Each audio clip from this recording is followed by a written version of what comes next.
Sa simula ng lahat, wala pang anuman, dilim at kawalan lamang. Ngunit nagsalita ang Diyos, magkaroon ng liwanag at biglang lumiwanag ang buong kalawakan. Iyon ang unang araw ng paglikha.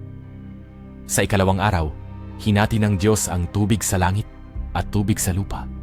Nilikha ang kalawakan upang paghiwalayin ang mga ito. Sa ikatlong araw, inutusan ng Diyos ang tubig na magsama-sama upang lumitaw ang tuyong lupa at tinawag niya itong lupa at dagat. Pinatubo rin niya ang mga halaman, puno at damo na nagbibigay buhay at pagkain sa mga nilalang. Sa ikaapat na araw, nilikha ng Diyos ang araw upang magbigay liwanag sa araw, ang buwan upang gabayan ang gabi, at mga bituin upang magsilbing tanda ng mga panahon at gabay sa mga tao.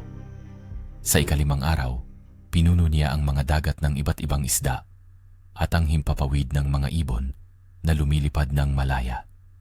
Sa ika-6 na araw, nilikha ng Diyos ang lahat ng hayop sa lupa, mga hayop na malalaki at maliliit, at ang tao na kanyang kawangis na may kakayahang mag-isip at magmahal. Binigyan niya ang tao ng kapangyarihan upang pangalagaan at pamahalaan ang lahat ng kanyang nilikha.